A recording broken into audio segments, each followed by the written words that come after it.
there is a generation of players from about a year ago, a little bit more, maybe 16 months ago, and you'll see a lot of them playing air and infantry.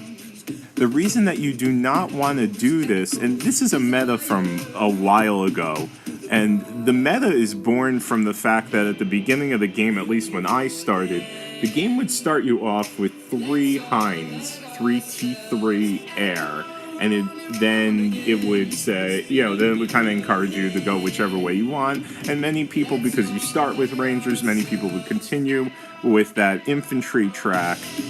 And if you press auto deploy when, let's say, you're exploring or attacking a sandworm on the map, it would deploy those 3 T3 air, 1 in each slot in the front row, and then it would throw your infantry in the back row. And it was great because since the air were higher tier and you were fighting basically tier 1 for like the first week or so, or the first few days, you would auto hit everything that they attacked, and they would do high damage comparatively, right? So this is 95 attack versus 30 attack, or even if you have the Rangers, if you were using the Rangers, it's 5 attack. So that was always your best attack unit.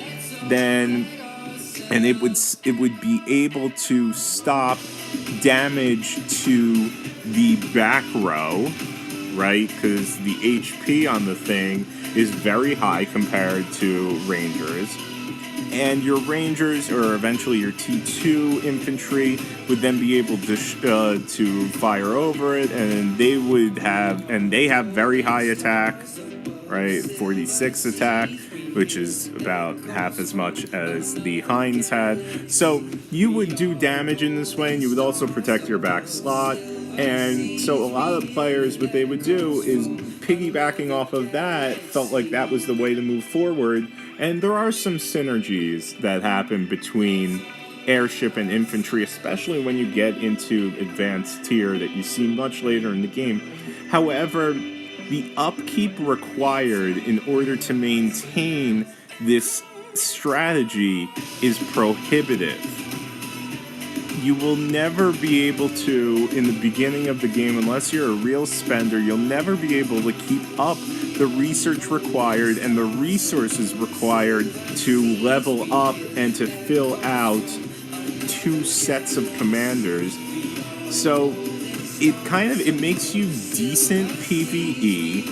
It makes you, like, in the beginning of the game, you might think that you're good at PvP, but this will result from a case of basically catching your enemy by surprise, or some other advantageous situation.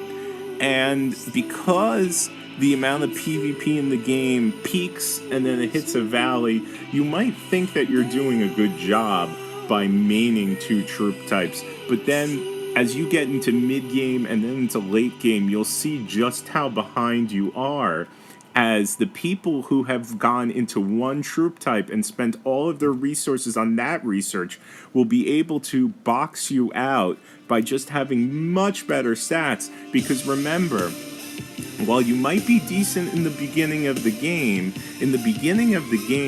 your research is relatively low level.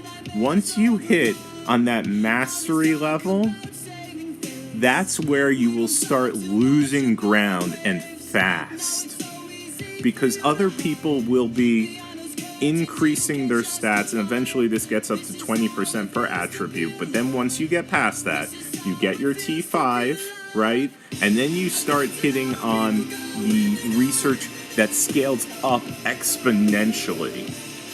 All of the research to the right of your tier 5 are going to scale up to 100%, and then by the time you get past your T7, you don't want to be working on T7 for another troop type. You want to be hammering at Mastery 2 until you get it to plus 100% all attributes. So at that point, you'll kind of realize, like, oh shoot, this secondary troop type that I've been putting all these resources into I could have been putting into my main troop type or one of the troop types.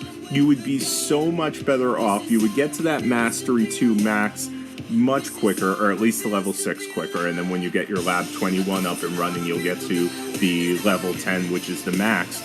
And when your troops have better stats, they could do more for deploying less of them. And remember, always with this game, what you want to be doing is you want to be leveraging what you have. You want to always risk the smallest amount necessary to get the maximum gain. And that's why it's so, so important to take all of the resources that you would be spending on other troop types and funnel it into one troop type to have the most badass troop type that you can.